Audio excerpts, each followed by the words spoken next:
I mean, technically the draft isn't over, and even technically the Ravens haven't made their final pick just yet, but for all intents and purposes, it's about done. It's the Project Gameday NFL Draft Recap Show. I'm Glenn Clark. He is Ken Zales. We have much to discuss over the next, hour and a half or so as we put the finishing touches on the NFL Draft. KZ? Sir. I got a message from my buddy Tim in Bel Air earlier. He said he didn't know we weren't starting until 4. He said, is KZ losing his mind? And I couldn't figure out which pick you would be losing your mind about. I think for the most part, I got the sense that you were pretty good with what the Ravens did. So I am. I have a rule. I've always had a rule with drafts. Okay. I don't like when you take punters and kickers in draft. I don't much care for it either. So I joked, and it's not really a joke, it's just my way because I've done this with other teams, so I have to do it for the home team as well. I don't care what else you've done in the NFL draft. Mm-hmm. If at any point you draft a kicker or a punter, your overall grade's an F. Last time I drafted a punter, it turned out pretty good. It did. The Ravens do many things really well. Yes. One of them is kickers and punters as undrafted. Believe it or not, they have a good coach, too. I know. Be that as it may. But it was just, it was a little tongue-in-cheek. I wasn't losing my mind over it because, look, we all pretend that we're scouts. We know what's going on. And I do a lot of research. I do not scout kickers and punters. So I know zero about Jordan Stout, except that he's either the number 1 or number 2 punter available in the draft according to like 4 publications that I looked up. Sure. Some have the kid from San Diego State. San Diego State. Ariaza. Ariaza is Reza, number 1. whatever his name is. Whatever his name is. Some people had him as number 2. He was the third. He was the 3rd overall kicker taken in this year's draft. So I wasn't losing my mind. They took 2 corners. It fits a need. I would have preferred some other corners, but the Ravens have the type of corners that they like. All right, so let's just recap for those that have not been paying full attention today. Yes. The Ravens did indeed make all 6 of their 4th round picks, and I've got some thoughts on that. When we get to the portion where we discuss this, we'll right now it's just facts. The facts are, here are the picks they made. With the 110th pick, they selected Minnesota offensive tackle Daniel Faalele. With the 119th pick, they selected Alabama cornerback Jalen Armour-Davis. With the 128th pick, Iowa State tight end Charlie Kolar. With the 130th pick, the aforementioned Penn State punter Jordan Stout. By the way, since you don't know that much about him, we're going to let our buddy Kyle Andrews, who of course should know a lot about him, was here in Baltimore for a very long time and now is with the Center Daily Times covering Penn State, so he'll tell us more about him later on this hour. And then with the 139th pick, they took Isaiah Likely, Coastal Carolina tight end. And with the 141st pick, they took Houston cornerback Demarion Williams. They do still have one more pick that they are currently holding in this draft, the 196th pick, and we are about 8 picks away from that. So we'll react to that when they make it, and I assume that'll be that, although they could definitely trade back. Who knows? God, Look, I was stunned. You kind of mentioned I was stunned they took all 6 guys. I'm going to go a step beyond that, but you go ahead and finish your thought. I thought at some point you would trade up to make sure you got the guy you wanted. Mm-hmm. Ken, they're of course going to say they got all the guys they wanted. Of course. Yes. I mean, of course they are. Mm-hmm. Just like somebody said that DaCosta said, we're going to try to, something to the lines, we're going to try to nail every pick. Well, no, duh. No. We try to do that with every pick. That's a nice change of pace. It's a way to go. We're not going to throw away this any year. Of them. So I was actually a fan of them coming back into the 3rd round last night to package some sort of these 2 to make sure they got whoever was on their board. They didn't do it. I didn't have a problem with what they did. I like 4 of the 6 a lot that they took. I'm discounting the punter altogether. I know nothing about him. He could be an all-pro punter and it'll all work out. Sure. Wasn't a fan of the Houston cornerback because of other guys that were on the board, but he fits their profile of what they look for in corners.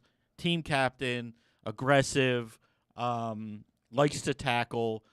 It fits their mold, and I've probably learned over the years, because there were 2 corners that I really didn't like that they picked, and I trashed them, and they turned out to be pretty good. Tavon Young's turned out pretty good. Decent. Stevens when healthy anyway. When healthy. Yes. I mean, look, he was better in his rookie year than I ever imagined he was going to be. And Brandon Stevens, he's a piece. He's certainly. I mean, he's a piece, and you know, they took him, and I didn't think he had I didn't know if he was a corner or a safety, and they knew what to do with him, and God bless. That's why they get paid millions of dollars or hundreds of thousands of dollars, sure, whatever they make to make those decisions. Hey, but you got pizza the other night. I got pizza. Yeah, so, right. Very similar. But you know, it was funny. I mean, after the first 5 picks, especially after the Faalele, is that how we're saying it? Sure. That was what you said the other day. Oh my God, I can't believe I trusted you. Oh my God. I don't know. It's as what close. Is wrong with me? Until somebody says it, I'm going to go with Faalele. After the first 5 picks, it's like you had nothing to complain about in this draft. Oh my God, I've been saying that name for the last couple of days because I listened to you. And I know better. You do know. You don't know how to pronounce anything. Nothing. But when we did our draft the other day, and by the way, y'all better start bending that knee. Y'all better start bending. You were very impressive, but I don't have to do anything right now. Bludgeoning and ass kicking I handed down to you boys. I don't have to do anything right now. Not at the moment. You sweating out this last pick. I am because the Justin Ross thing is upsetting. Ooh, you're sweating out this last pick. You're sweating it out. I have some people on the board still. Oh yeah, you could. You could end up getting 2, and it doesn't really matter. All that matters is that he doesn't get one. So Buddy Paul Valley doesn't get one. Yeah. But I really liked everything they did in this draft. The 4 6th round picks. All these guys are going to make the team. I assume. Well, that's what we need to talk about, Casey, because that's where I have a strong. It's not just that I'm stunned they took all 6 4th round picks. It's that I think this is a heinous draft strategy to have ever had 6 4th round picks. I absolutely. It's not about to me whether or not all 6 make the team, because you can do some clever arithmetic in order to make it so that all 6 make the team. You can do bits where somebody's not really hurt, but you say they're hurt in order to protect their spot on the roster. You can have somebody on the team that's not really an impact player in any sort of way, but you put them on the team. The idea that there are 6 4th round picks, and I am, with all due respect, I don't care how much hubris you feel about your draft strategy, and I think the Ravens, for the most part, have selected very good players in this NFL draft. For the most part, just the players alone, I feel good about what the Ravens have done. But the hubris of believing that you're going to have 6 4th-round picks that are going to be impactful players in the National Football League is something I cannot fathom. I cannot fathom a point at which you think you're going to do that. Now, it might very well be that they damn well know that, and they didn't have a choice. It's just the way things fell for them. They tried to make some moves. Could be. It was impossible for them to do it. Right. And they might just have that amount of hubris. It might very well be that in their minds, they believe they found 6 truly high-level NFL players.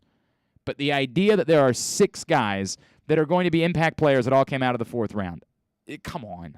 It's a joke. So I'm gonna push back a little bit, and you know, it's very rare that I've as I've been saying to people a lot. I mean, people are making me defend the Ravens a lot more than I'm, you know, kind of my reputation precedes me to defend the Ravens. But maybe they tried all those things, but you know, when I look at who they took, I'm gonna be stunned that they all don't make the team. Number one, but again, and two, I'm gonna push back on your impact player in the 4th round type thing, because I think, at least for me, in the first 3 rounds, I want those impact players. I want the first 3 rounds have got to be. Wait a minute. Wait, because I know what you're going to say. We're playing chess now, Wait a minute. Ken. No, we're playing chess. No, we're not playing chess. No, you and I are. Well, we're not. Yes, we are. Because I think we're pretty close here. It's just the impact part of it. The first 3 rounds, I want to take guys that are starters. On I agree with you. And somebody would argue, well, then why did they take Ojabo? Well, because he was going to be a top 15 pick in the draft. Because they believe he's going to be an impact player. They have every reason to believe that. I don't know about everybody in the world, but I liked him better than Hutchinson before he got hurt. like as what the Ravens needed around the Yeah, edge. I just right. again I Right. like that football player. I like him too. Okay. So I'm not. We could come with semantics in the 4th, 5th, 6th, 7th round. I want those guys that may turn into impact players, but guys that'll give me depth on my roster. The teams that draft the best in the 4th, 5th, and 6th, I'm going to go throw out the 7th round, are the teams that are always perennial playoff teams because they have that depth. And the Ravens, for as hurt as they were, the only reason they were even close to making the playoffs in the last 3 weeks of the season is because they have drafted relatively well in those rounds. Relatively. We can argue about that. And they had some depth. Yeah, I'm not going to give you that. Well, I mean, we go back to the last time. Like it was mirrors. Again, we go back to the last time they had this many 4th-round picks. That was the greatest 4th-round. I understand that, but it's critical to consider these things when we discuss this conversation. I have very limited. When I say impact, I'm not even talking about like legitimate players. I'm saying if you find Anthony Averett in the 4th round, I'm good with that, right? But I don't need 6 Anthony Averets right now. This team does not need 6 Anthony Averets. That's not what they're looking for. So you would have been so you're kind of with me with that. You would have liked them to package some of them and come up yesterday. Yes. Okay. And we're in total agreement about this. That. Is the problem. It's the idea that you've got 6 players. If 2 of these guys are impactful, my God, it's a home run based on what you should expect out of the 4th round. That's why I would never in the world be in a scenario where I think it's a good thing to have 6 4th-round picks. I think it's comical to have 6 4th-round picks. Now, does that mean that I wouldn't have made the Tyler Linderbaum? When you know the Linderbaum's your guy and all you can do is get another 2nd-round pick. This is your only option. Fine. Or sorry, another 4th-round pick. Fine. You take that because you got no other choice. But this doesn't work for me in theory. In theory, the idea that a team is going to have 6 4th-round picks in one draft that, again, are either going to be fuzzy math forced onto the roster, whatever it is that you want to call it, in order to make it happen has been a joke. And I kept saying to myself, there's just no way. There's got to be something else going on here because this team is not 6 Anthony Averets away. They're a couple of real players away. They're not 6 marginal guys away. And by the way, not all of these 6 of these guys are going to turn out to even be Anthony Averett. Let's make that abundantly clear. The likelihood that you're finding 6 guys that are even going to be that helpful. And the last time we talked about the sheer number, you found 2, right? You found Alex Lewis for a short amount of time.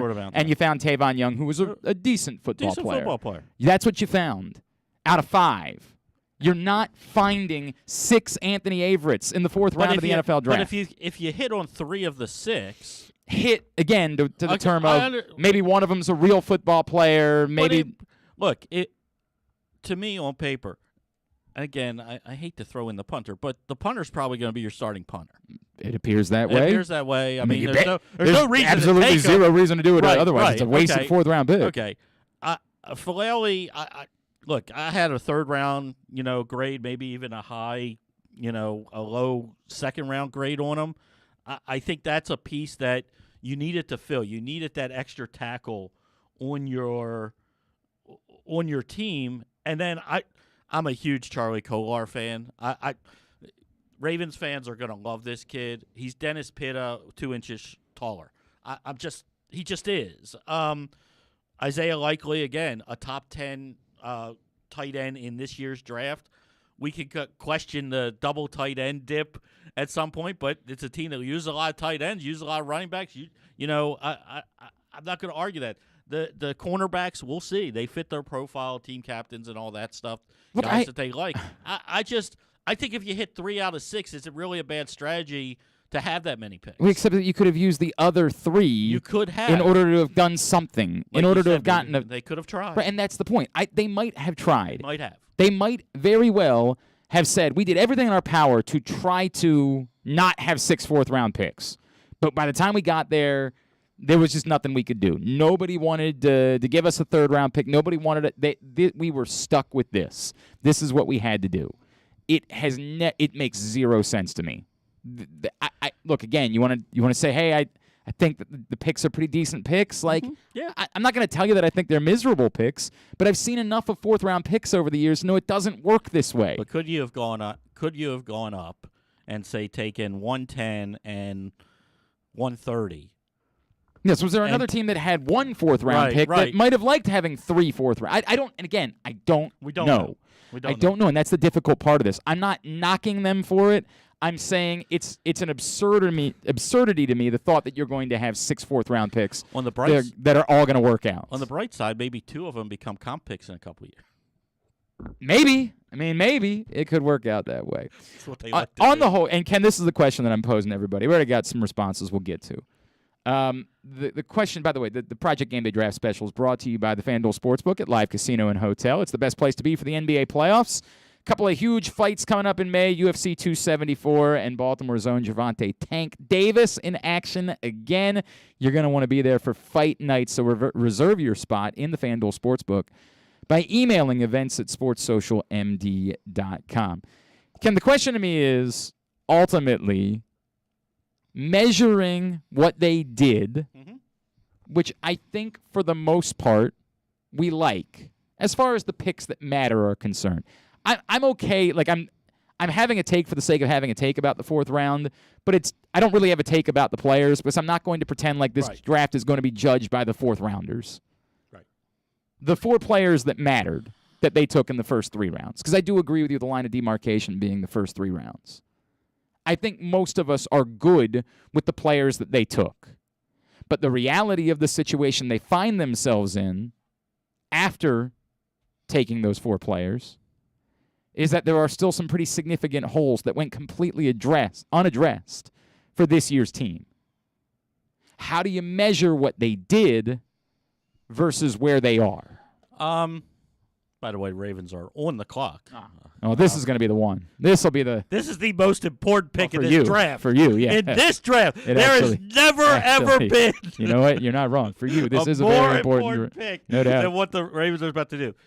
So here's where I always look at the Ravens. And I take it. At 14, they were going to take the best player available on their board, regardless of position, outside of quarterback. Mm-hmm.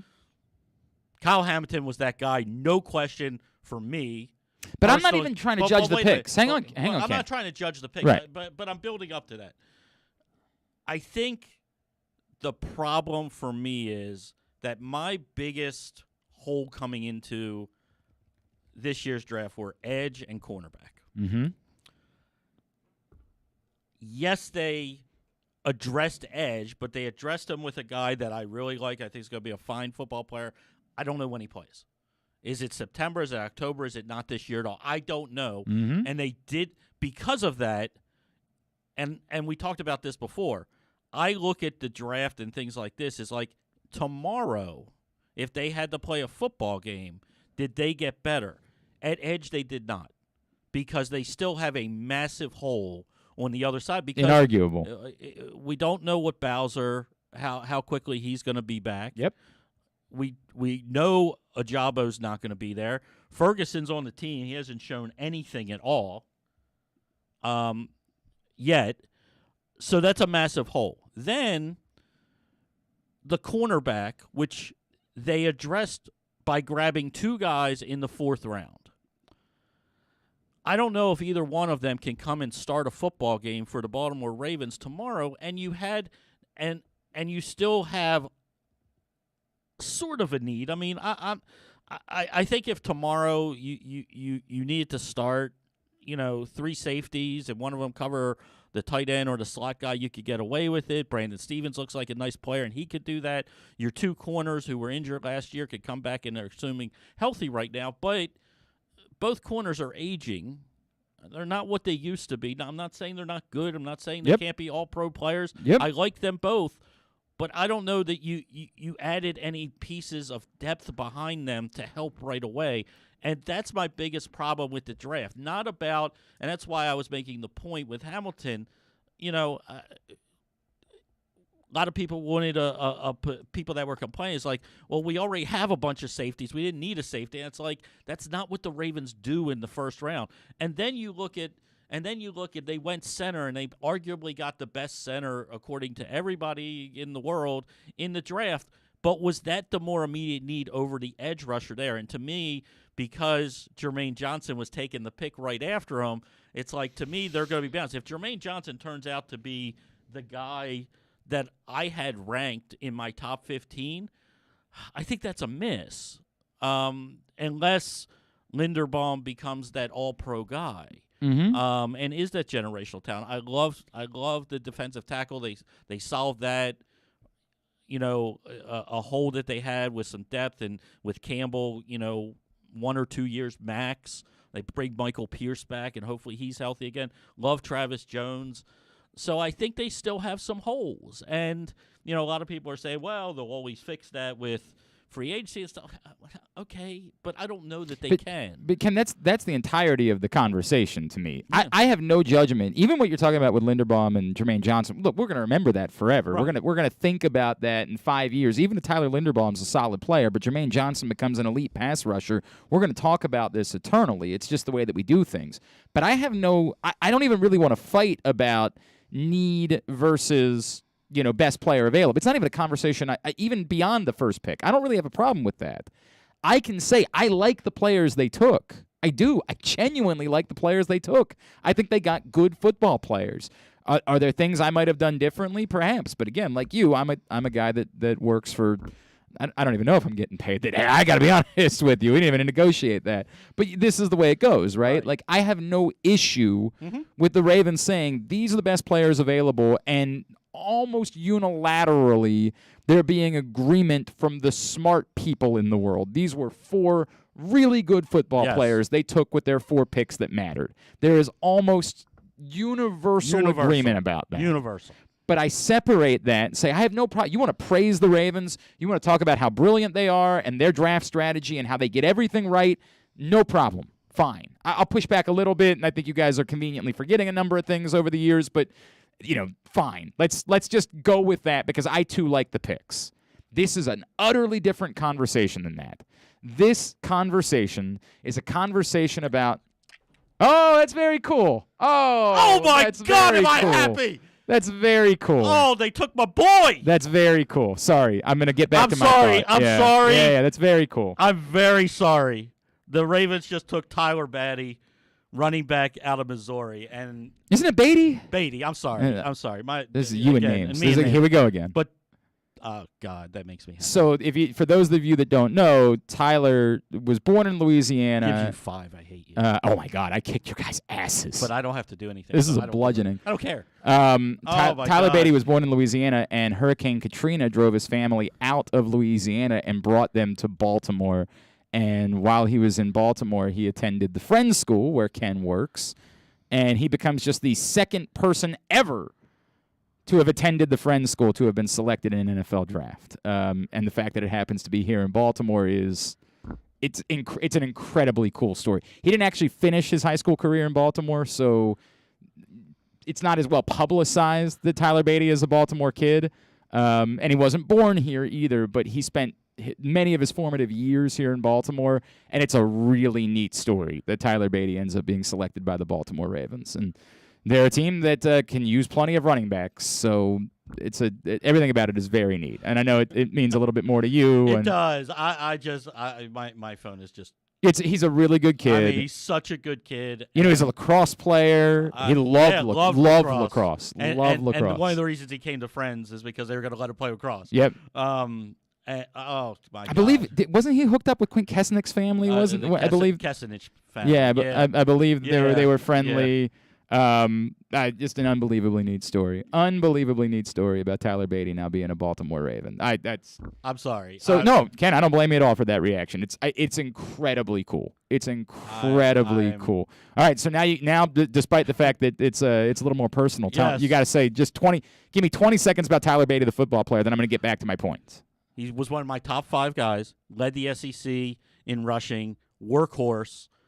Terrific out of the backfield with the catch. I think Justice Hill, I don't know what this means for him, but he fits into that role really, really well. And, people will say, I mean, he's only 5'8", 200 pounds, but he runs between the tackles. I mean, you watched him. He led the SEC in rushing, folks. Okay, SEC. Look at all the people that are in the SEC the SEC defensively. I've heard they're okay. This is a tremendous, high quality kid, and Ravens fans are really going to like him.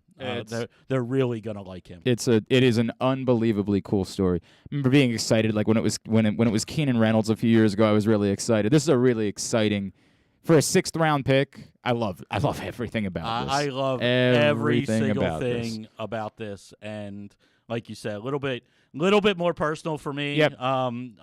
Makes me very, very happy. I wish him.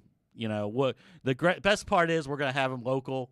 So yeah. We're gonna do a lot of things. We're gonna do a lot of things, and we're gonna get him in studio here with you, and we'll be good. He's a great kid. Yes. Great kid. 1,600 yards a year ago at Missouri and 14 touchdowns on the ground, 330 receiving yards and 4 more touchdowns as well. Receiving. So a very, very neat story, and a cool reaction from KZ is Tyler Beatty from once upon a time from the Friends School is now a Baltimore Raven with their final pick, at least that we know of, in the 2022 NFL Draft. Now, Ken, I know you're distracted. I know, I'm good. I understand you. I understand you're distracted. I just got to answer one more person. I understand you're distracted. Yes. It's a very cool thing. Okay, I'm good now. I'm going to go back to my thought. Yes, my thought being, I'm separating two things. I'm completely separating them. I'm having everybody who asked me, I bumped into my buddy Bruce Raffel, who used to be with SB Nation years ago. I bumped into him at the gym this morning. We were talking about it, and I said this. I said, I like the players. I do. I like the picks. Just individually looking at these 4 players. Yep.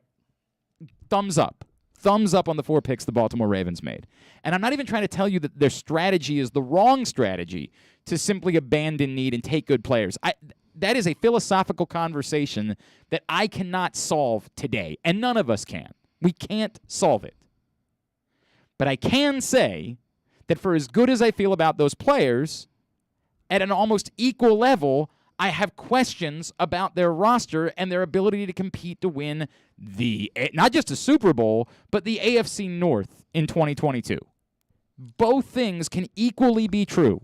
We are capable as forward-thinking adults of not falling in the line of, if everything you say isn't always completely 100% glowing, there can be some room between goat and trash. We are capable of doing that. I think the Ravens had a really nice draft with the picks that mattered. I hope that some of these 4th-round picks turn out to be players. And I get it. The punter ends up being a bigger conversation. And, Paul, I'll get to it in a second, I promise. I hope that they found players there too. But I think they found players in the first 3 rounds. That being said, Ken brought up a couple. You and I can duke it out about you telling me that you like the wide receiver room. You're going to be on an island there. I like one. The others, I hope, will be football players. And I know you liked them when you scouted them, and I know you felt good about them, but we've got a lot of evidence of them not being football players in the NFL.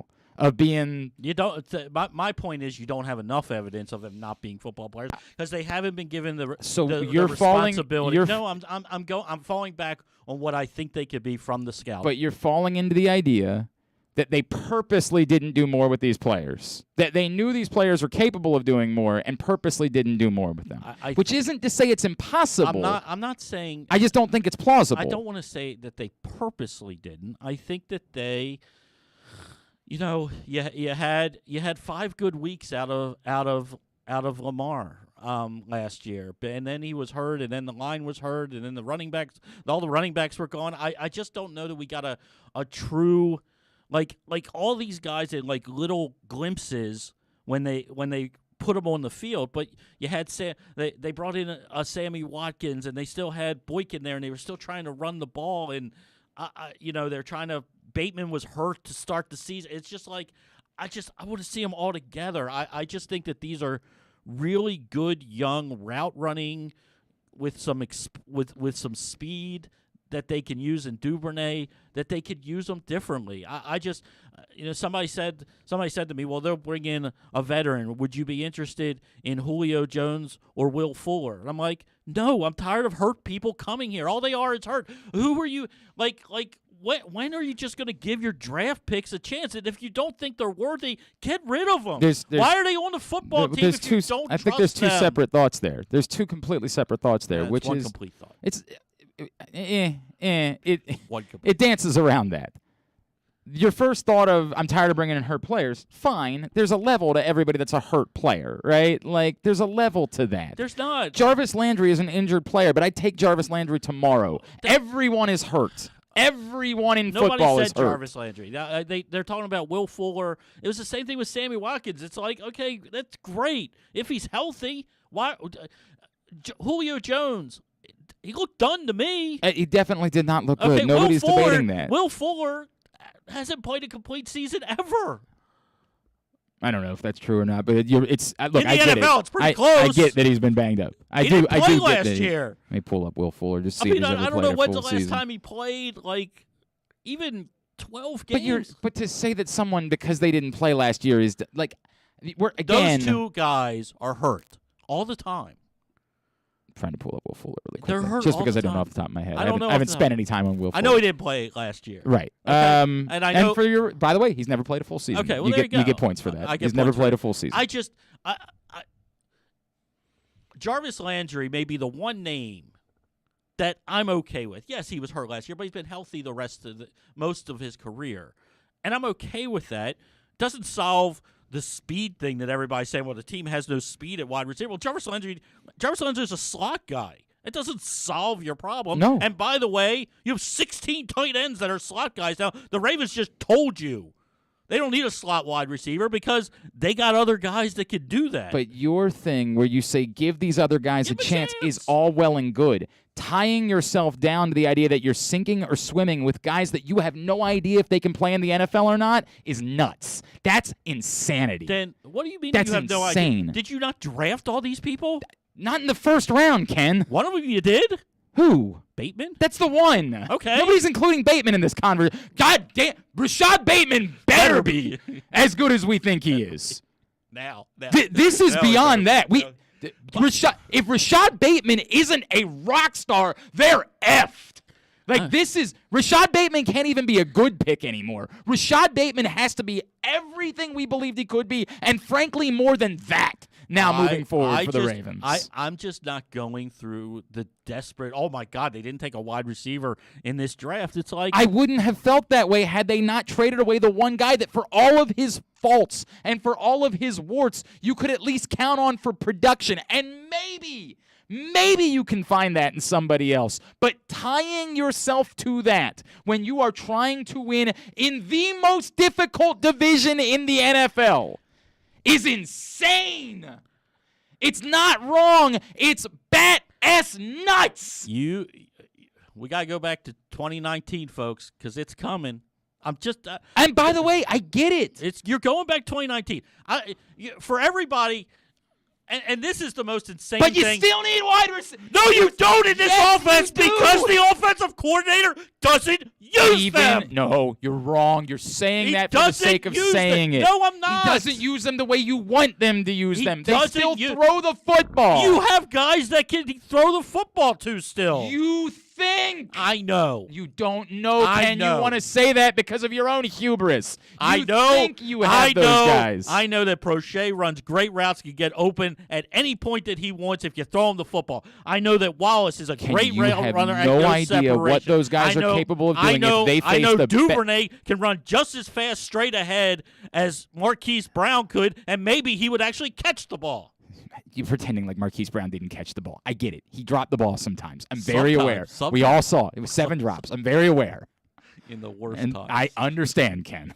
I understand. I'm not here to tell you Marquise Brown was the greatest wide receiver in football history. I'm here to tell you he was productive, and he was a guy that you could count on for production. And maybe you can do that. Maybe. Devin Duvernay can be that guy. But you are deciding to go all in on the theory that he might be that guy. You're right. And that's nuts.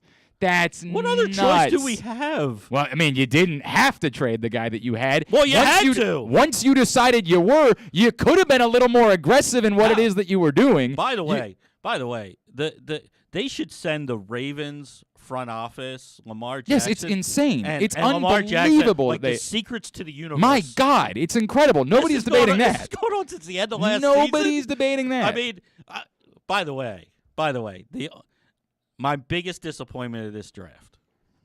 Okay, biggest disappointment. Yes, and I understand all the reasons why. We got to get a break in a second, by the way. That's okay. Yeah, is that you weren't here with me? Oh, when they made the Hollywood Brown trade. Yeah. Yeah, I We've had some moments over the year, and I know. And Joe Serpico did a fantastic job with me, and Paul Valley, bless his heart, just let me go for about a half hour. Oh yeah. Oh, I get it. I assure you, I get it. That was my biggest drawing. It's like, man, I wish Glenn was here right now. I like the picks. It's in so many areas. I am very nervous about the roster the Ravens are putting out there to try to win the AFC North in 2022, which doesn't mean they can't. And if we're being fair, the story might well come down more about who stays healthy. It might very well be that none of the roster construction actually matters because it's the Browns and the Bengals that have the injuries this year, and so the Ravens, by virtue of just being the team that stays the healthiest, are the one that's set up to win, right? It is totally plausible. But in a separate conversation than what they did in the draft, the reality of this is the team you've got, that there is very little, not nothing, but very little of impact that can still be done, I have concerns. Some of those concerns it might very well be that we have this conversation a year from now and James Prochet has become Anquan Bolden, that Devin Duvernay has proven to be better than Hollywood Brown ever was. It might very well be. It might be. But to plan around that, to assume that that's what's going to happen, is a bridge too far for your boy. I can't join you there. And because of that, I think they're in a tough spot.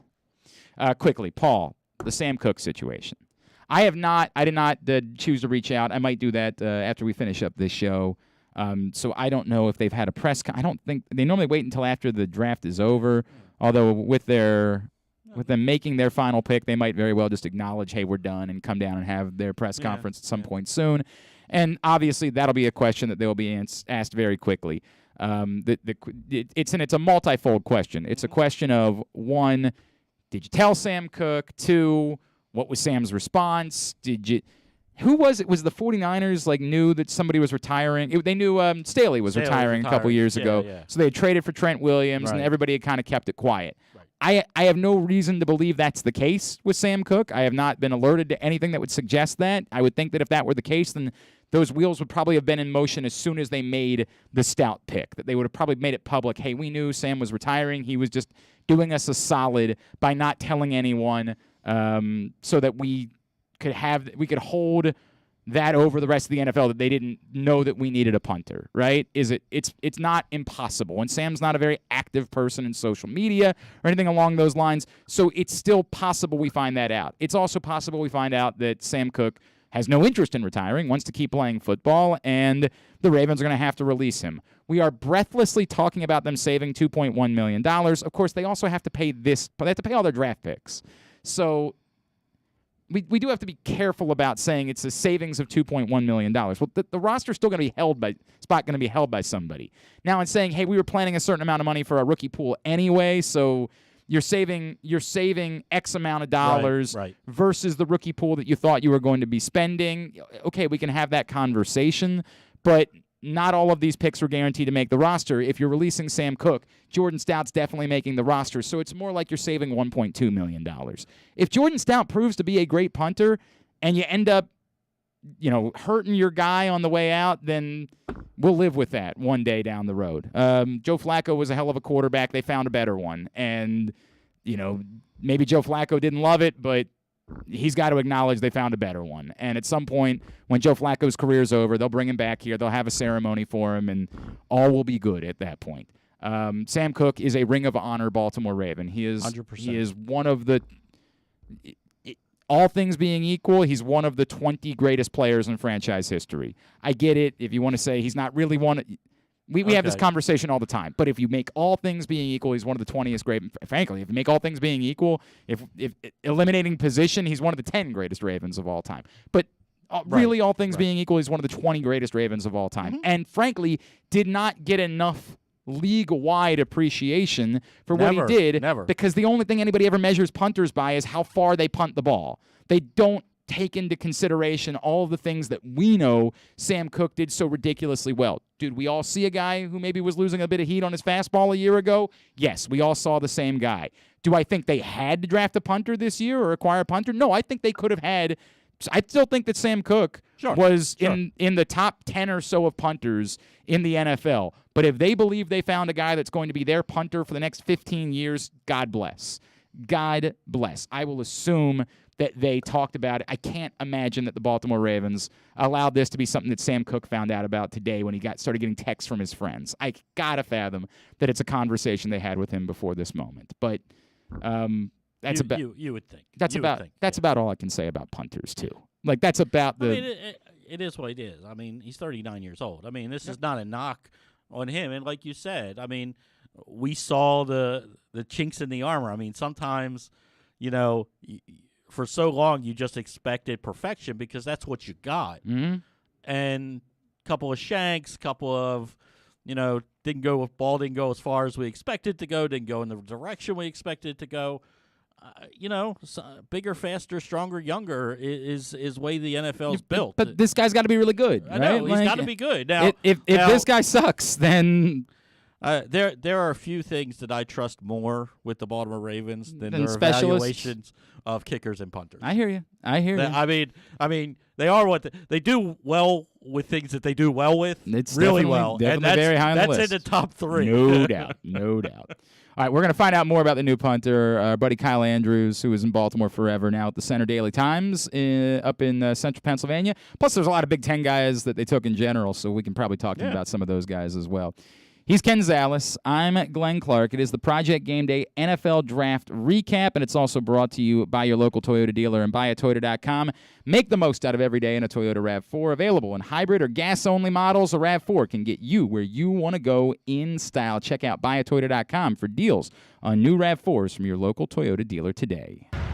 The latest edition of Press Box is available now. On the cover, Luke Jackson profiles Orioles catcher Adley Rutschman, diving into where his passion for baseball and for catching comes from and how he uses that passion to elevate those around him in the Orioles organization. Also inside, Bo Smolka takes a look at how the Ravens' 2021 draft picks can make progress in year 2, and Glenn Clark offers a very unique tribute to former rival Mike Krzyzewski that all Maryland fans can appreciate. Press Box is available for free at over 500 area locations, including 60 Royal Farm stores, and you can always find the entire edition, as well as the best daily coverage of the Orioles, Ravens, and Terps at PressBoxOnline.com. That first sip. That first bite. Start your day off right with a delicious breakfast at Royal Farms. Choose from a fantastic selection of fresh Royal Farms breakfast sandwiches and top it off with a rich hot cup of the freshest coffee in the world. At Royal Farms, breakfast is available day and night. It's the freshest breakfast in the world. Real fresh, real fast. Royal Farms.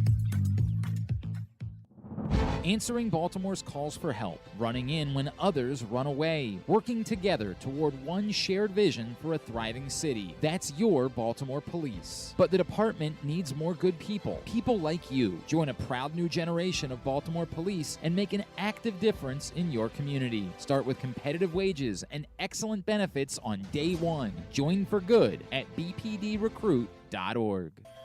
Sports betting has come to Maryland, and we're ready to help you win some money. Tune in for Simply the Bets with Glenn Clark and Paul Valley every Tuesday morning at 11:40. FanDuel Sportsbook GM Bruce Billick and VSiN's Aaron Oster join the guys every week to give you all of the info you need and even a few winners. So come win some money with us on Simply the Bets every Tuesday at 11:40 a.m. Brought to you by the FanDuel Sportsbook at Live Casino and Hotel Maryland. Listen at PressBoxOnline.com/radio. Watch at YouTube.com/PressBoxOnline.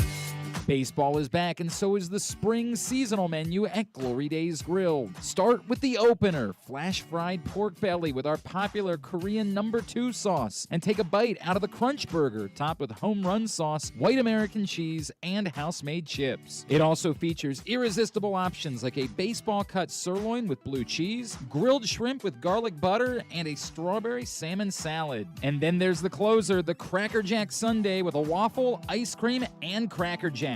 This menu will be gone at your neighborhood Glory Days Grill. GloryDaysGrill.com to find out more. Great food, good sports. We can't imagine why you'd want to, but you can watch GCR live. It's at facebook.com/PressBoxSports and try to guess whether these guys are wearing any pants. Well, it's actually the Project Game Day NFL Draft Recap. That is the voice, of course, of Ken Zales, who is with us. I am Glenn Clark. Oh, boy, the Baltimore police are still looking for some folks. We want to change some things in our community. Join a proud new generation of Baltimore police and make an active difference in the community. Start with competitive wages and excellent benefits on day one. Join for good, bpdrecruit.org. So, Ken, you were admitting that despite the fact that you are the guy, you are not the guy when it comes to punters. I am not. I do not scout punters and kickers. So we need to find somebody who knows a little bit more about the Baltimore Ravens' presumed new punter. And the guy that we've got, of course, is an old friend of ours and someone that I've been very proud of. He once upon a time interned for us, and he has carved out a great career himself in sports media. He covers Penn State for the Center Daily Times. He's our buddy Kyle Andrews, and he's back with us now here on the Project Game Day Draft Recap Special. Kyle, it's Glenn, it's KZ. It's good to chat with you, buddy. Thank you for taking a couple of minutes for us. Oh, yeah, absolutely. You had me sitting waiting like I was a guest preacher or something. Oh, man. We had to give you appropriate, right? You're big time now. Come on, man. Well, not as big time as you guys, But, hey, I mean, Jordan Stout, this guy, I'll tell you right now, just thank God he's not going to be a kicker, right? Because he missed a bunch of kicks for Penn State. But the fact of the matter is, I mean, the guy's a great punter. He's an outstanding punter. I mean, you're going to be saving a ton of money. I know,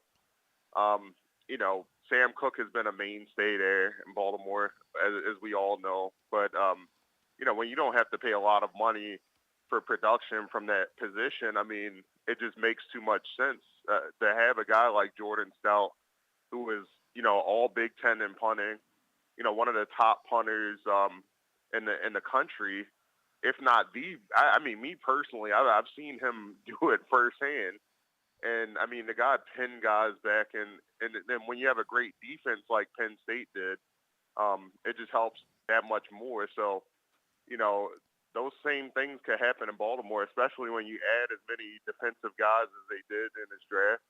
And, just having another weapon where, you could pin somebody with back in there at 10.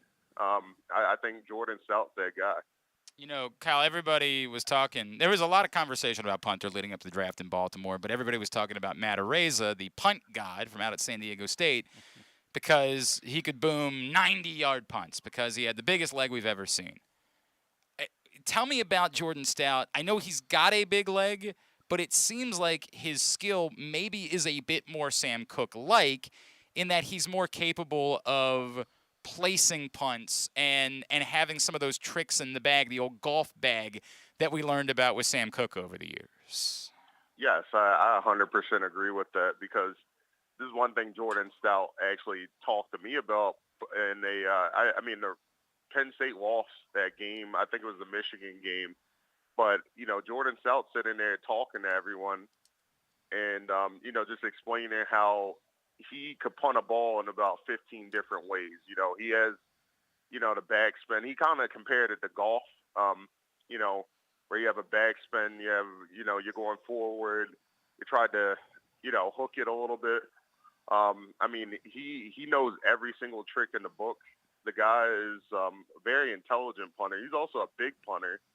And, another thing that people probably aren't going to take into account, I guess, especially with Jordan Stout being a punter, is that the guy is fast. I mean, if you ask anybody what kind of punter the Ravens wanted, and you put him in a lab. I mean, Jordan Stout would be the end result.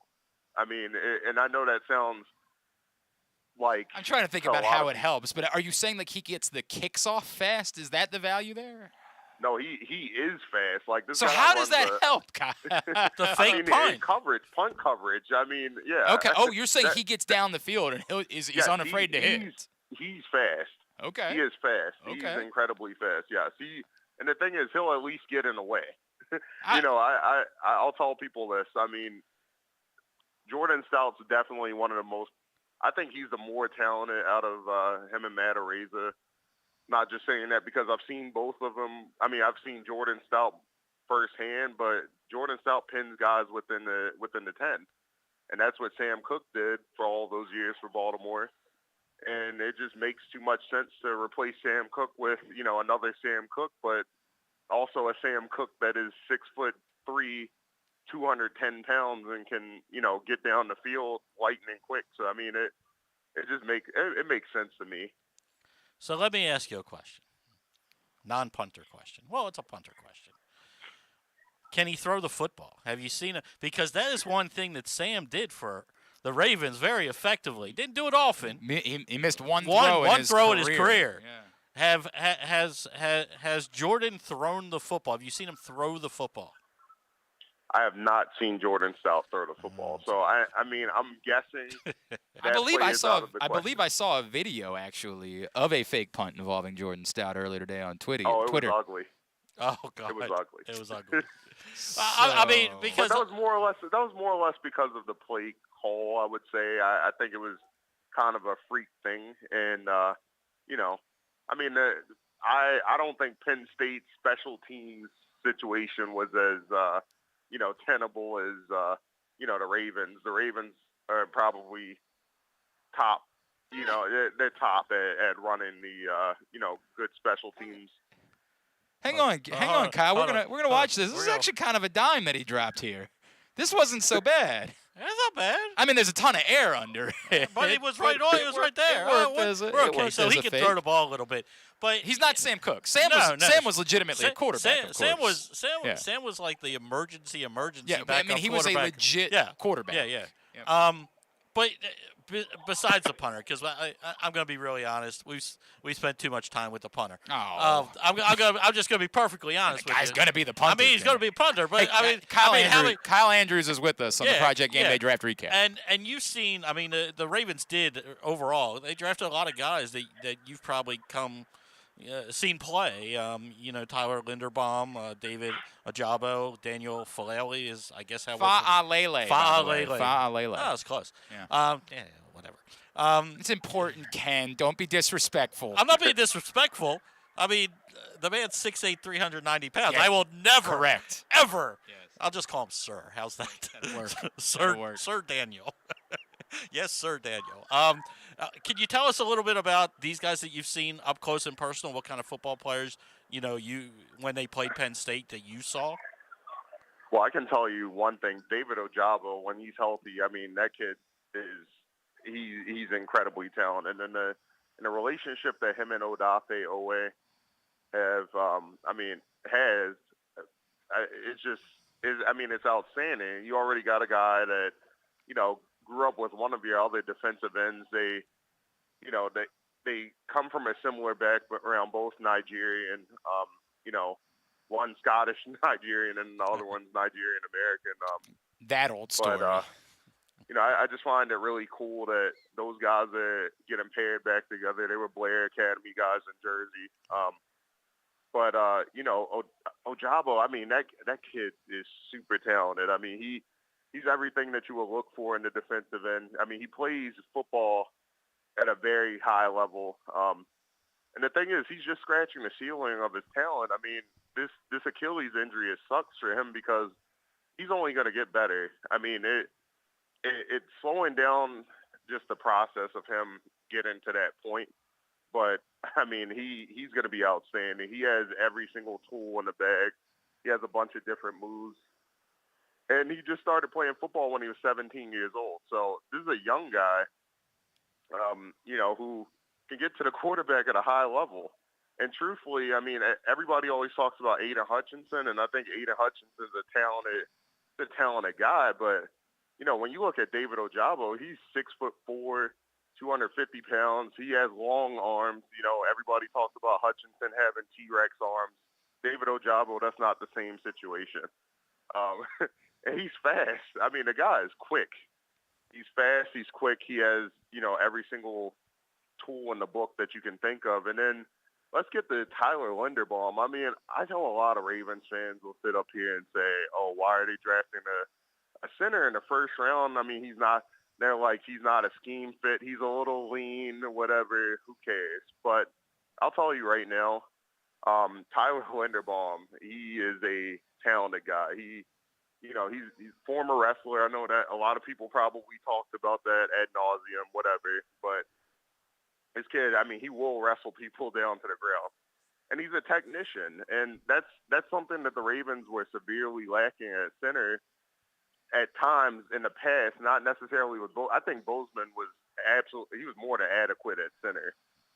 But at the same time, I think that Tyler Linderbaum, his ceiling, and this is no knock on Bradley Bozeman, outstanding human being, very good football player, but I think Tyler Linderbaum's ceiling is just significantly higher than any center that the Ravens have ever had. And then when it comes to Faalele, I mean, the kid's a tank. And it kind of reminds me of the Orlando Brown Jr. pick. I don't know if anybody else, feels that way. But, when I looked at Faalele, 6'8", 384 pounds, I mean, he's probably going to come into the league, get a little bit leaner, lose a little bit of weight, get stronger, faster, whatever you need him to do. When you have a guy like that with that kind of talent and, he's raw too. I mean, he was a former rugby player. I just think that he has a good ceiling on him, and that's a good situation for them to have. I mean, they did. I think Eric DaCosta did everything in his power to, make this team a lot better, make them a little bit more physical. And I think that's what everybody you see all the Ravens fans that we've seen on Twitter cry about guys not being physical enough. And then they're like, okay, well, we want to draft 50 wide receivers in the first 3 rounds. And then I'm like, now you got guys that actually are physical, that play those inside positions that are, within the trenches, and now you still have people complaining. So, I mean, it's like, what else do you want? You got the guys. Now you need to know how to use them, and I think that's the biggest thing. It's just using them correctly and putting them in the correct situations to succeed. Kyle, look, man, Ken and I just had a whole conversation about it. I like the players the Ravens picked. I am concerned about their roster as a whole. Like, I am. Absolutely. But, as anybody should in April, honestly. Right, but I like with the picks that mattered. And I mean, the 4th round, I don't. It's hard for me to judge anything in the 4th round. But with the 4 picks that mattered in the first 3 rounds, I think they made 4 good picks. I mean, 4 good, solid football players that make sense. I like what they did in that way. All right, buddy. You're on Twitter where? At Kyle J. Andrews _. Still, I know it's still underscore. I'm gonna catch everything from Ken. Ken's gonna throw me into the either because I have the underscore still. You gotta fix. We know Ken knows Elon though, right? So we can call him. Yeah, he can do something about. I'll just place a call. He can help you out in that department. He's really plugged in. The Center Daily Times, of course. It's what's the website?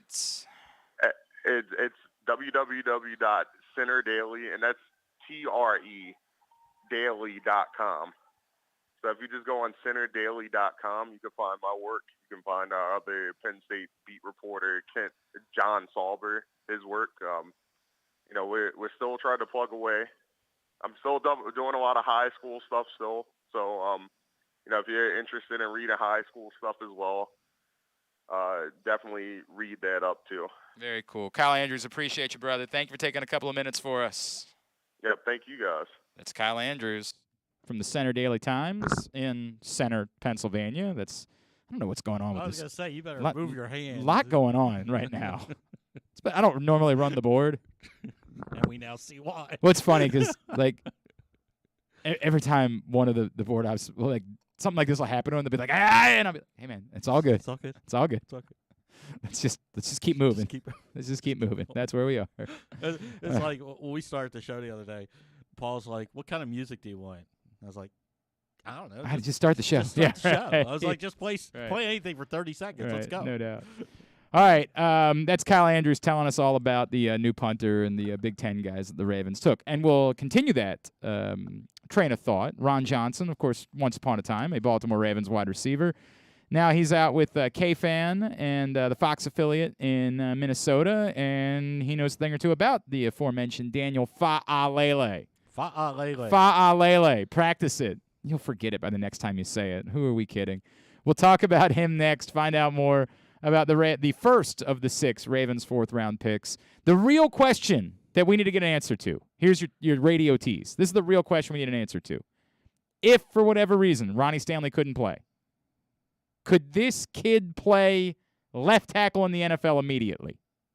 You don't answer it. I'm not going to. Ron Johnson will answer that Let him question answer. for us next. It is the Project Game Day NFL Draft Recap Show. Sports fans, the wait is over. The all-new FanDuel Sportsbook is now open at Live Casino and Hotel in Hanover, Maryland. This is your chance to win big right in your own backyard. Bet on every sport with self-service kiosks and watch all of the action from the best seat in the house. Make every moment more at the all-new FanDuel Sportsbook at Live Casino and Hotel in Hanover. Please play responsibly. Gambling problem? Please call 1-800-GAMBLER or visit mdgamblinghelp.org. The biggest pro wrestling stars today and all time all have one thing in common. You've heard them on Jobbing Out. Matt and Nick Jackson, the Young Bucks. Thanks for having us, man. Appreciate it. The great Kurt Angle. Thanks for having me on the show. I appreciate it. Matt Riddle. Yeah, man. Thanks, man. The champ, Drew McIntyre. Oh, thank you for having me. The great Ron Simmons. Keith Lee. Appreciate you guys having me, man. Bill Goldberg. My pleasure. Charlotte. Thank you so much for having me. Mick Foley is with us. This is the greatest name for a wrestling show I've ever heard. MJF. I'm glad you're happy I'm on this show because I'm freaking miserable. Le champion. Chris Jericho. Le champion. AJ, Aaron, Brandon, and Glenn are talking pro wrestling every week on Jobbing Out. Find it at PressBoxOnline.com/radio, iTunes, and SoundCloud. Answering Baltimore's calls for help, running in when others run away, working together toward one shared vision for a thriving city. That's your Baltimore Police. But the department needs more good people. People like you. Join a proud new generation of Baltimore Police and make an active difference in your community. Start with competitive wages and excellent benefits on day one. Join for good at bpdrecruit.org. Stan the Fan here, welcoming back one of my favorite sponsors, the Costas Inn. And everybody around Baltimore knows the Costas Inn is a great place to go and grab crabs, steaks, salads, soups, whatever's on your mind to eat in person. But did you know that the Costas Inn has upped their game? They are now one of the premier takeout places in Baltimore. Give them a call now to order your food, 410-477-1975. That's the Costas Inn over 4100 North Point Boulevard. The latest edition of Press Box is available now. On the cover, Luke Jackson profiles Orioles catcher Adley Rutschman, diving into where his passion for baseball and for catching comes from and how he uses that passion to elevate those around him in the Orioles organization. Also inside, Bo Smolka takes a look at how the Ravens' 2021 draft picks can make progress in year 2, and Glenn Clark offers a very unique tribute to former rival Mike Krzyzewski that all Maryland fans can appreciate. Press Box is available for free at over 500 area locations, including 60 Royal Farm stores, and you can always find the entire edition as well as the best daily coverage of the Orioles, Ravens, and Terps at PressBoxOnline.com. Stay tuned. Your chance to win $1 million is coming up. Probably not from us. You're listening to Glenn Clark Radio. You're not listening to Glenn Clark Radio. You're listening to a special edition of Project Game Day. KZ and Glenn Clark here. We've gone over. We just talked to Kyle Andrews and went over what the new punter situation is going to be in Ravenland. He gave us a little bit of a preview. Really likes the Ojabo and Tyler Linderbaum picks as well. Thinks the Ravens are getting some really good football players. And I think we have our next guest on the line. Quickly, let me remind everybody, today's show also brought to you by your neighborhood Glory Days Grill. And at Glory Days Grill right now, they got their spring seasonal menu. It includes the opener, the flash-fried pork belly with their ever-so-popular Korean No. 2 sauce, which is so good. Oh, my God, it's so good. They got the Cracker Jack sundae with the waffle, ice cream, and Cracker Jacks. All of it available right now at your neighborhood Glory Days Grill, glorydaysgrill.com. All right, KZ, well, we know our next guest from his time here in Baltimore, and he's been a semi-regular with me over the last – anytime anything Minnesota-related, the Ravens are playing the Vikings, Maryland's playing Minnesota, it's been a good excuse to reach out and catch up with this guy, and the Ravens have now just added another former Gopher, much like Rashad Bateman, a couple years before that, Max Williams, and again, once upon a time, Ron Johnson, who is now with Fox 9 and K-Fan out in Minneapolis, and he's with us right now here on the Project Game Day Draft Recap Special. Ron, it's Glenn and Ken. It's always good to catch up with you, man. Thank you for taking a couple of minutes for us. No problem. Thanks for having me. So, Daniel Faalele. Big. We know that. Really big. Is he a future quality NFL tackle? Yeah, I think he is. I think he's not just future, but I think he's going to be a long-term player. One, health-wise, he's so big he rarely gets hurt. He takes care of his body. He's Samoan, so if you remember, like Ed Muatalo, just real solid bone structure, solid body. When you hear somebody's 400 pounds, you would assume that they're overweight. He came into Minnesota a little over 400 pounds at 6'9", which is massive. I think they said he was the biggest football player in the world at that point. But he lost weight. And to say somebody lost weight, he lost baby fat. I mean, because he was a kid. He was a kid that had never played American-style football. When you think about he's an Australian, he grew up with, watching rugby and all that stuff. And then IMG, of course, found him, turned him into this project. They put him in offensive line. Him and Dunlap Jr., who was a guard at IMG, both committed to Minnesota. And P.J. Fleck, kind of just went out on a limb because this is a kid, like I said, he didn't know the game of football. And he still is young in learning it. I mean, he's probably 5-6 years into just really getting into football and then really 3 years of taking it serious. And so I think his upside is massive when you think about how big he is, how strong his hands are, how long his arms are. And he's also athletic. I mean, he played quarterback in the spring game. He played, I think, in a bowl game as well, played a little, wildcat quarterback. He's played fullback. I desperately need to see him do that. I've never needed to see anything more in my life. I need to see Daniel Faalele play quarterback. Can I just tell you the scariest thing I've ever seen on a football field? Yeah. They lined him up on it was either a short yardage or a 2-point conversion as the lead back. Oh my God! Oh, I have to see that. I mean, I want to see somebody else tweet that and said the new 2-point conversion for the Ravens is he's the lead back and Pat Ricard is the running back, and it's like that's all we need. Yeah, and he can do it.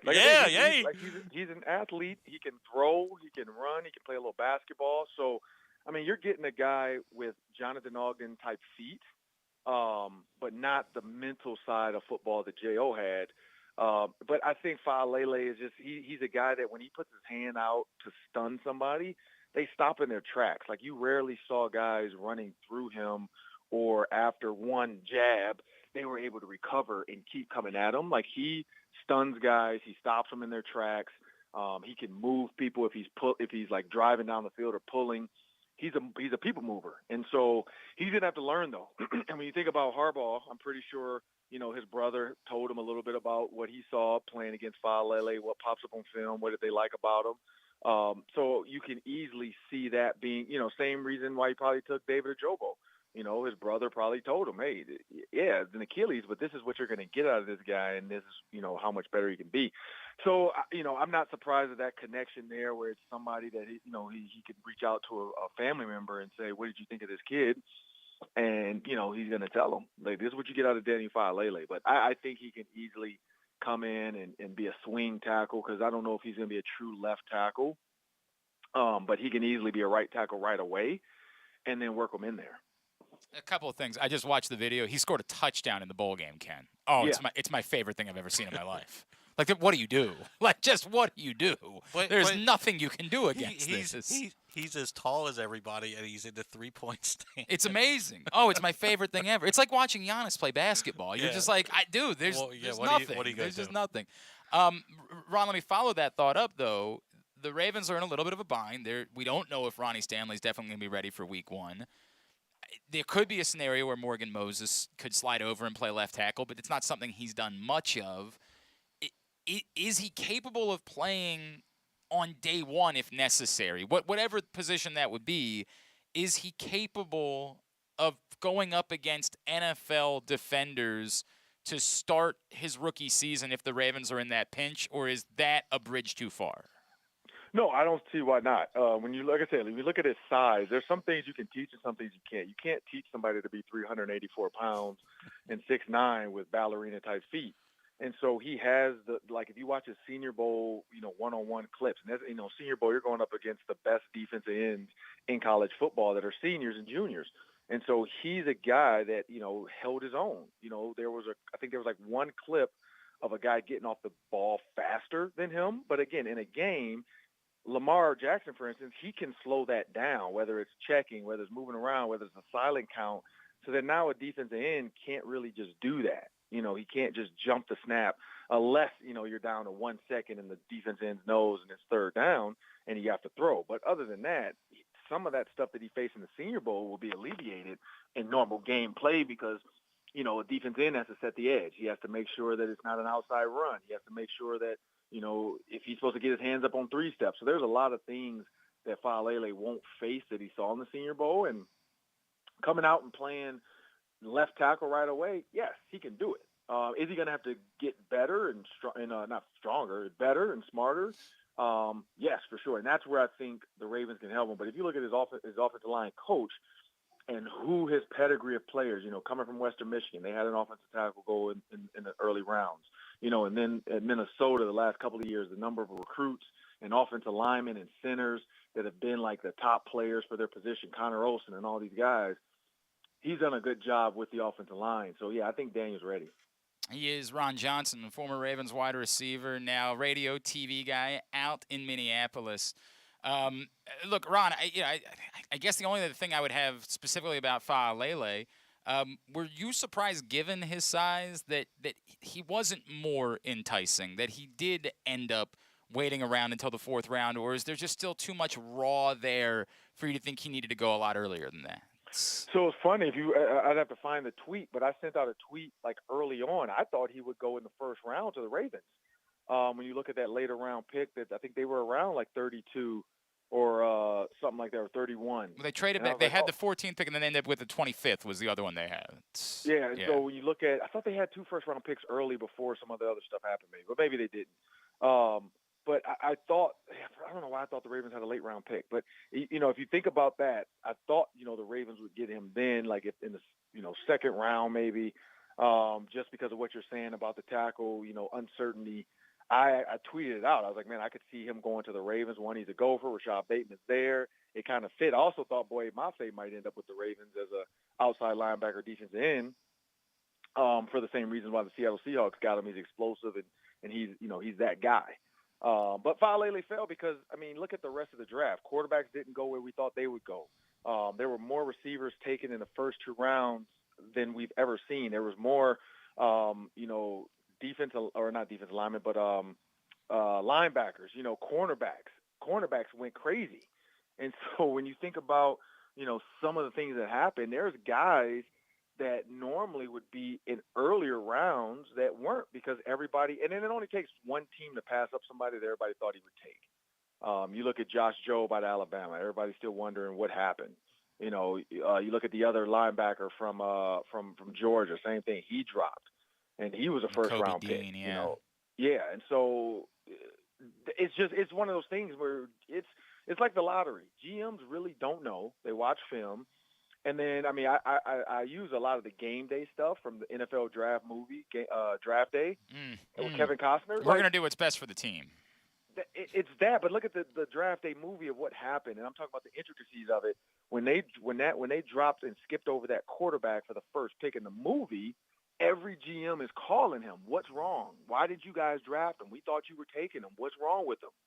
And that's what happens when guys are supposed to go somewhere, and all these draft experts are putting them on the board at this number, and they're giving them a number. You should be the 58th player taken. You should be the 17th player taken. And when 17, 18, 19, 20, 21 pass over them. This is the exact conversation we were having about Jermaine Johnson on Thursday night, by the way, Ron. Exactly. So when you Ken and I were and then you take a guy in their position, then you really get questioned. And so I think that's what happened with Faalele. People just were wondering, like, well, why are these other offensive linemen coming off the board, and this guy is physically more gifted than them? Ron, you and I had a conversation about Rashad Bateman a year ago. I know how high you are on him, and you know I'm very high on Rashad Bateman. I think pure talent-wise, he's the best wide receiver the Ravens have had since Anquan Bolden, from a pure talent standpoint, what he's capable of doing. But they're going to need a lot from him. He's the only kind of qualified NFL wide receiver that's left on the roster at this point. Ken and I were just talking a minute ago about, like, he has to be not only as good as we think he is, maybe he has to be better than that, because they don't have anything else right now at the wide receiver position. I know you feel strongly about him. Do you believe he's ready to step up and be a number one caliber wide receiver in the NFL here in 2022 after not even getting the full season in his rookie year? I think so. If he stays healthy, he is definitely, he'll be a Pro Bowl receiver. The one thing, though, he's always, when he was really good, he always had help. He had Tyler Johnson. He had Chris Autman-Bell. So I think what the Ravens are going to have to do is, whether it's in free agency, whether it's, some guys, because as guys get cut, there's still going to be some top wide receivers hitting the market when all of a sudden they get into camp and there's a guy that's younger, cheaper, and you're going to get similar production. You're going to see some guys late, in camp or even before camp get released because they're like, look, we can let go of this contract and the salary and get a younger guy that's going to give the same production. And so I think Bateman's going to need a little help, but yeah, he's definitely a number one. I think the biggest issue is going to be, what does that offense truly look like? Because Hollywood Brown left for a reason.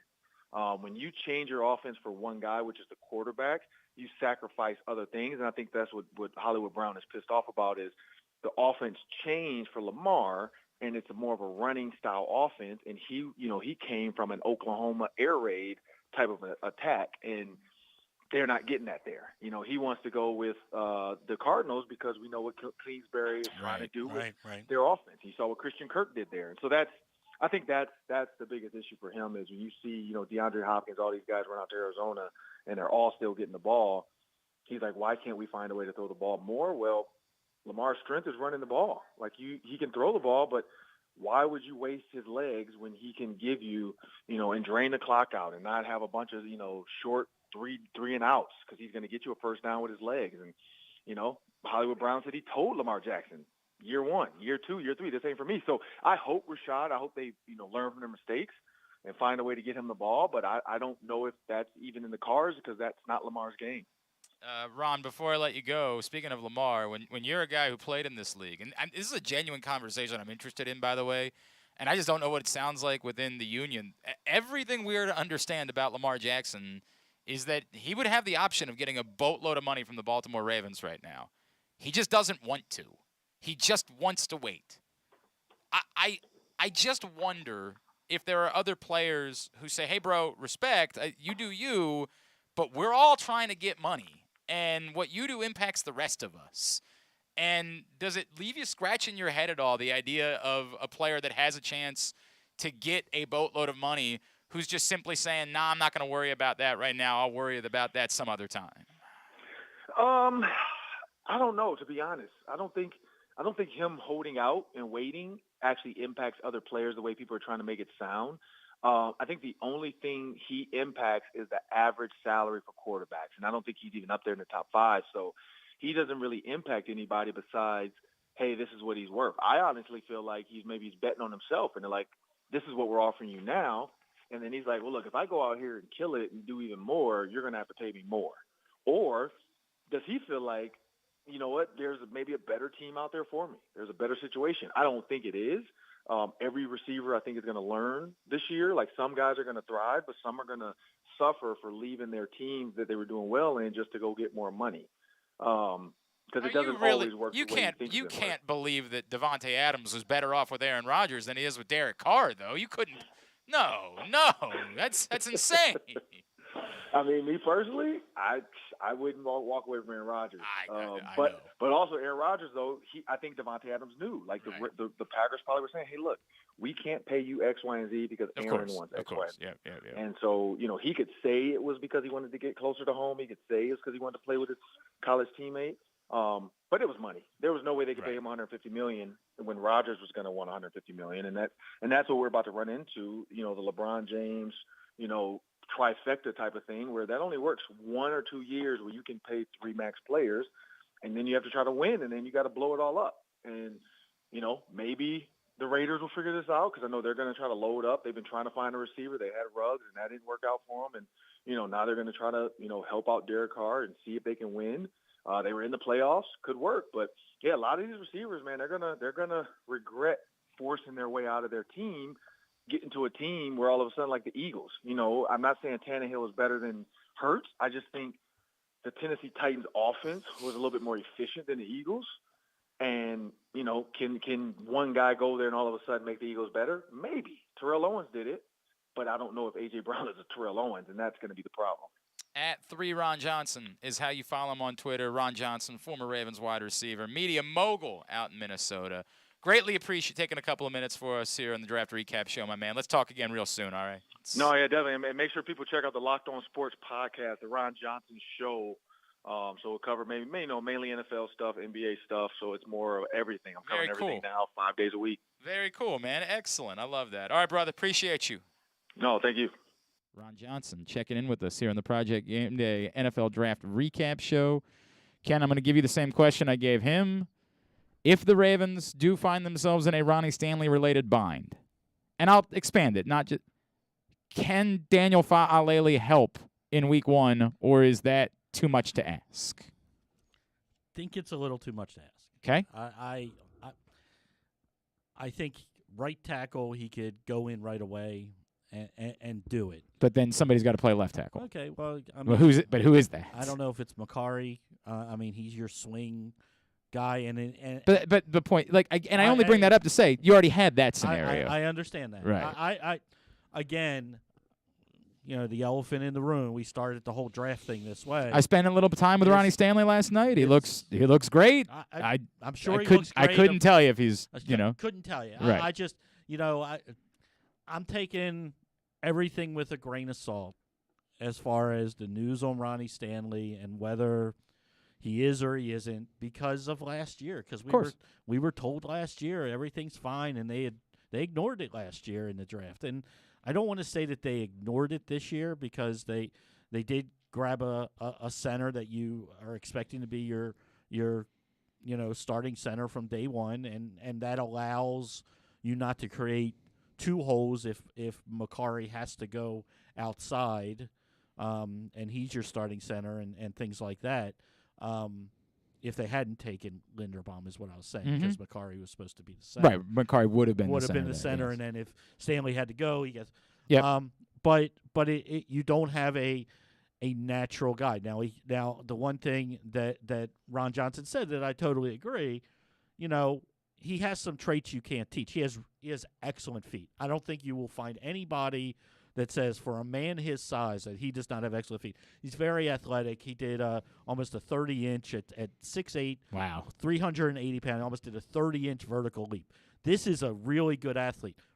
Obviously, he's really big, so to run around him, he just has to touch you a little bit. And with Lamar to at least slow there, you down, or at least put you in a different lane. When I say I don't think so, I say that in a pinch, maybe I'm talking myself into it because of his size, but he's got a large learning curve. You're saying it would be a problem if you had to do it for 4 games, if you had to do it for a prolonged period of time. Yeah, I think so. Now, I don't know. I really haven't looked at Moses and when's the last time he played left tackle and things like that, and whether he's ever done it, because he played a lot of guard when he was with Washington, and then he went to the Jets to be a right tackle. So I don't know the last time he was on the left side. But I think, when you started this show and say there are still some holes, left tackle could still be that hole. It's still they didn't they didn't address it with a guy that is a natural. He can do this right away. Like there was we talked about a guy, Zach Tom, out of Wake Forest. Mm-hmm. He's played left tackle, and he can play all 5 positions because he's done that. But if you had asked me the same question, if tomorrow could Zach Tom, who went I think 1 pick before one of their picks in the 4th round today, play left tackle right away, I would have said yeah, because he's used to doing it. Now, is he the athlete or the physical specimen that, say it for me? Faalele. Yes, Faalele. Faalele. 4 syllables. Faalele. No, he's not. But he this year played left tackle at Wake Forest. So it's a difference. There's going to be a learning curve in a pinch for a game, too. Yeah. Do I want to see him there the entire season? Probably not. No. I mean, ideally, no. There's no. Ideally, no. Right. Right. But this is when you talk about the draft and there's some obvious holes. I mean, it is what it is. I mean, coming in, that's the big thing. What are they going to do if Ronnie Stanley, and we talked about this even at 14, and my guy was Trevor Penning there because I thought he was going to be the tackle. And it's like if you're passing on Trevor Penning there with what some people believe are some serious flaws, you must really be confident in that Stanley's going to be healthy. And you better be right. I hear you. You better be right. Right. You cannot have a repeat of last year. That would be disastrous. There's no question about that. All right, a couple things quickly that have come in during the show that I want to just respond to. Paul, do you think the Ravens are trying to work on a trade of Hollywood already when they released Boykin? If so, that's even more damning for what they thought of Boykin, it would seem. Based on the timeline that we have, I think the answer is yes. I mean, this was done a week ago and in motion. I mean, but I think we knew. They just made a decision about Boykin. Yeah. They just made a decision that had nothing to do with anything else going on. They just decided it wasn't happening. And by the way, for everybody that, Boykin's going to go to Pittsburgh, they took 2 wide receivers in the draft. I mean, let's just if you think that Pittsburgh is like, we really got a steal from the Ravens and we're going to no, they're hoping he's something. But no. The only thing I've ever been willing to give anybody is like the fear that the Darren Waller fear. Sure. That some other team figures out that he's a tight end and they make it work with him at tight end and he's a helpful piece. And that's a fair because it's something we talked about in Baltimore a lot. Why don't you just put him in there? Because most of the routes he ran when he got open were from the slot and things like that. Yes, that is the fear. But, I just – it's not happening in Pittsburgh. I mean, Freiermuth is their tight end. I mean, I just look. I mean, they took Pickens, they took Austin in this year's draft for the wide receiver. They have a big wide receiver room. I don't know that Boykin even makes their opening day roster. So let's not get all hung up on that thing. I think they're 2 separate things. I think they were done. They didn't think that Boykin could be a wide receiver in their system that catches passes. With the irony being that what you're talking about and I'll get to this because John said the Ravens love them some tight ends like the Steelers love receivers. It's obvious what they're doing. This is Roman in the offensive mantra. The irony of all that being that the wide receiver that fits this is actually Boykin. But and likely Isaiah Likely, the tight end from Coastal Carolina, it is Boykin-ish. Okay, I mean, I would be really surprised if he's an on the line wide receiver in this offense. I think he's more of a slot guy that they're gonna move around a little bit. I think that that's the way they look at Likely, who fits their system a little bit better, and you don't have to teach him how to be a tight end because that's where he lined up in his college career. By the way, I had somebody ask if he was related to former Terp Will Likely. I have no knowledge of there being a relation between the 2 of them. No knowledge whatsoever of that, right? I couldn't tell you. John followed up. We definitely won the 4th round, LOL. Stop. I hope you're just I hope you're making a joke. Stop. They definitely had the most picks. There's no question about that. I'll tell you one thing. I usually don't watch the third day like that. but it was like you had no It's choice. so many picks, Like you right? had no choice. They were always on the clock. Yeah. Or they were always 5 picks away from being on the clock. No doubt. It was just wild. Here's what we're going to do. We're going to take one more break. When we come back in, I'm going to share with you what it is that the Ravens said about Sam Cook during their draft recap press conference. I'll share what it is they passed along. And I get it. We're spending a lot of time on punter, but frankly, if I'm being honest, it's the most relevant thing that can happen on day 3 of a draft because they're declaring that they're going a different way from the longest tenured player in the organization. So we'll talk about that and what it is that they said about drafting Jordan Stout and what that means for Sam Cook. He is Ken Zales. I'm Glenn Clark. We are winding down. We're not going to make it to 6 because I got to run out and call a lacrosse game. It's just the reality of the circumstances. We have lives, people. And Ken can't run the show by himself. Certainly not. And I'm being honest, there were no other producers available today. It's all good. So that's the reason why it's going the way that it's going. good. Hey, Ken, is that print issue of Press Box sitting over there somewhere? Yeah. You want to hold that up for everybody to see it? It's got that catcher. What's his name? Yeah, I've heard of him. Adley Rutschman. Yeah. You might be familiar with his work. I am. Go get that right now. It's for free at your neighborhood Royal Farms, any of the hundreds of locations around town where you find Press Box, or read it all, PressBoxOnline.com. Really great cover story from Luke Jackson about Adley Rutschman, where his passion for catching, his passion for baseball comes from, and why he's expected to be a leader on kind of day 1 when he arrives in Baltimore. He is not expected to be your typical rookie. He's expected to step in and not just be the face of this rebuild, but be the leader of this rebuild. And it's a great story all about that and where that leadership comes from Luke Jackson. We'll come back in and wrap it up. It's the Project Gameday NFL Draft Recap Show. Oh, I swear I hit the button. This is, you know what? You see, two. Paul. This is why Paul Valley feels good. I make mistakes too sometimes. Sometimes, even the great ones make mistakes. Sports fans, the wait is over. The all-new FanDuel Sportsbook is now open at Live Casino and Hotel in Hanover, Maryland. This is your chance to win big right in your own backyard. Bet on every sport with self-service kiosks and watch all of the action from the best seat in the house. Make every moment more at the all-new FanDuel Sportsbook at Live Casino and Hotel in Hanover. Please play responsibly. Gambling problem? Please call 1-800-GAMBLER or visit mdgamblinghelp.org. That first sip. That first bite. Start your day off right with a delicious breakfast at Royal Farms. Choose from a fantastic selection of fresh Royal Farms breakfast sandwiches and top it off with a rich hot cup of the freshest coffee in the world. At Royal Farms, breakfast is available day and night. It's the freshest breakfast in the world. Real fresh, real fast. Royal Farms. Baseball is back, and so is the spring seasonal menu at Glory Days Grill. Start with the opener, flash-fried pork belly with our popular Korean No. 2 sauce, and take a bite out of the Crunch Burger, topped with home run sauce, white American cheese, and house-made chips. It also features irresistible options like a baseball-cut sirloin with blue cheese, grilled shrimp with garlic butter, and a strawberry salmon salad. And then there's the closer, the Cracker Jack Sundae with a waffle, ice cream, and Cracker Jack. This menu will be gone at your neighborhood Glory Days Grill. GloryDaysGrill.com to find out more. Great food, good sports.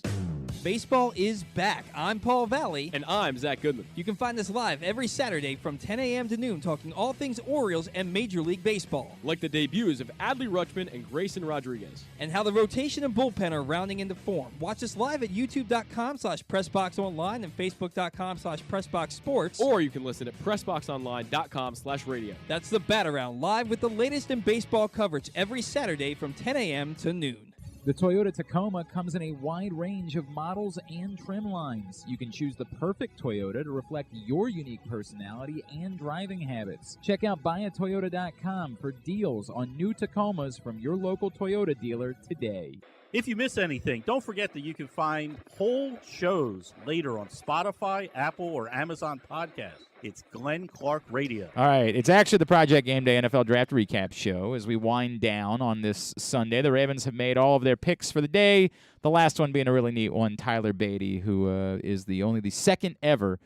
By the way, thanks for lying to me about that once upon a time. Felt really good when I trusted the guy whose job it is to know these things, and I said he was going to be the first ever player to have played at Friends to be selected in an NFL draft. So to be fair, the other guy was like a really long time ago. And he was like a 13th round pick or something. Back when they had I really mean, long yeah. drafts. By the way, guess what I just did? What'd you just do? I just did a 2023 mock draft simulator. You need help, bro.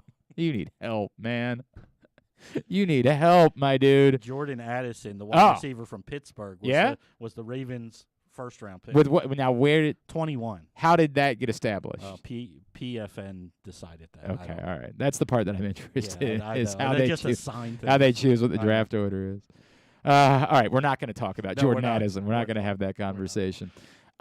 So the Ravens, of course, had a draft recap press conference with their major players. And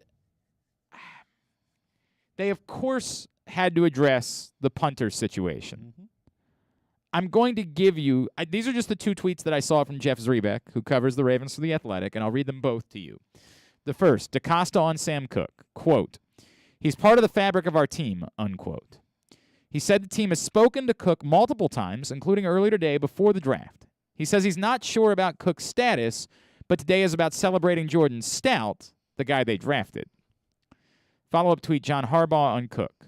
Quote, "I've never been around a better pro than Sam. Sam is just one of the all-time greats. We'll just see where it goes." Unquote. Now, we want to do the bit, what they said and what they meant. I want to be careful about what I say here because this is the way that I feel. And I do have to admit an affinity that I personally have always had for Sam Cook, not because we're if anybody knows anything about Sam, Sam's not going to be your friend. Mm-hmm. Like, he has zero interest in friendship. But Sam has always made time for me over the years. He's always been a pleasant person to run into in the building. We've had good conversations. Sam is not a friend. He's got a lot going. He's got a big family. He's got what he does, and that's what he does. He's never been the type that's been interested in doing a lot of appearances. He is definitely not Justin Tucker in any way. He's a different guy. But I like Sam, in part because he's been an unbelievably good punter, but also because he's been a right guy who's been willing to have conversations over the years. So I can't pretend like I don't have an amount of personal affinity for Sam Cook because of it. If the Baltimore Ravens know that Sam is planning on retiring and just hasn't told anyone yet, I'm completely fine with what they've said.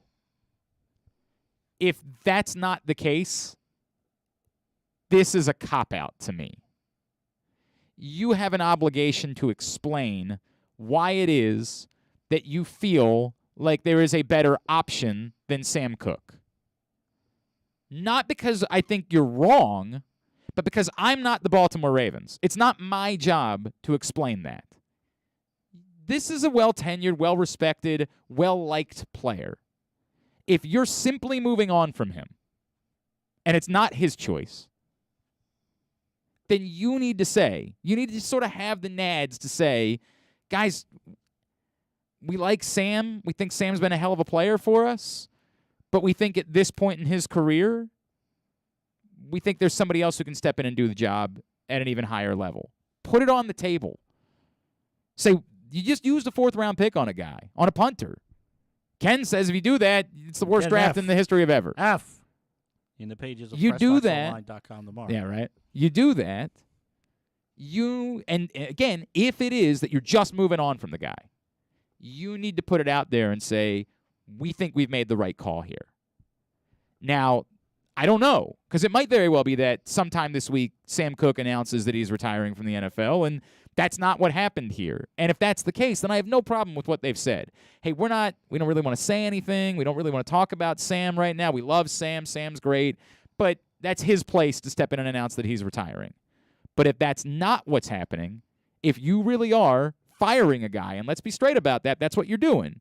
You're firing someone, then I think you need to be willing to stand in the line of fire and take a little bit of the heat and say, look, we're just calling it like it is. We love Sam, but we think it's time to move on. We think this person can do the job better. And I understand that it's not the same as if you're making a quarterback change because we're talking about a punter. But in Baltimore, it's different. Yep.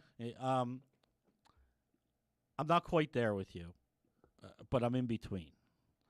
So when I first heard it, I kind of felt like the Costa's comment was, we're not going to announce for Sam. We're going to make Sam do it when Sam's ready to do it. And if that's the case, if that's the case, I'm it's good fine. with it, right? Harbs has a tendency to say things like in a way that it's too cryptic. It just is what it is. He doesn't he doesn't want to say anything, but he says too much anyway in some of his quotes. Sometimes. Yeah.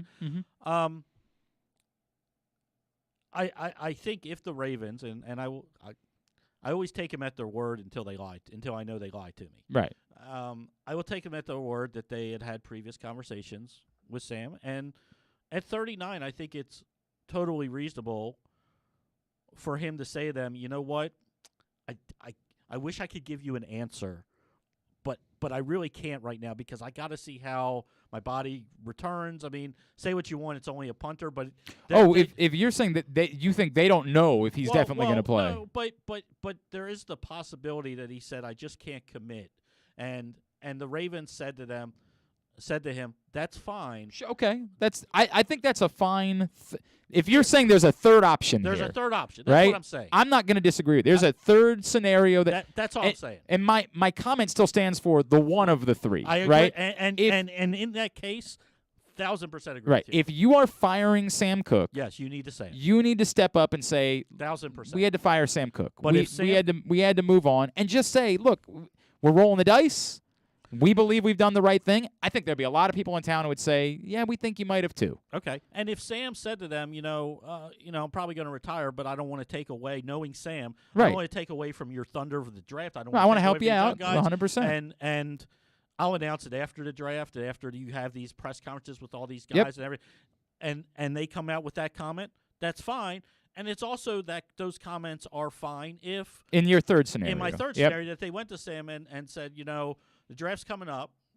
We know where you are, how you're feeling about next year. And Sam's like, you know what? I really don't know right now. I need some more time. I need to see how my body feels. I need to, get my mind around it. You do what you got to do, for your football team. And I think that's a plausible thing because just because the Ravens want an answer today doesn't mean that Sam's ready to give an answer today. Of course. So I think there are three scenarios, and I think I agree wholeheartedly with your one scenario that, it is a cop-out if they already know. Right. If they already know. If you know he wants to keep playing and you're just choosing. But as a private person or if he doesn't know, I think what their comments are were perfectly okay. We will say, I agree with you. I agree with you. In these other two scenarios, completely fine. This is being recorded. Yeah, right.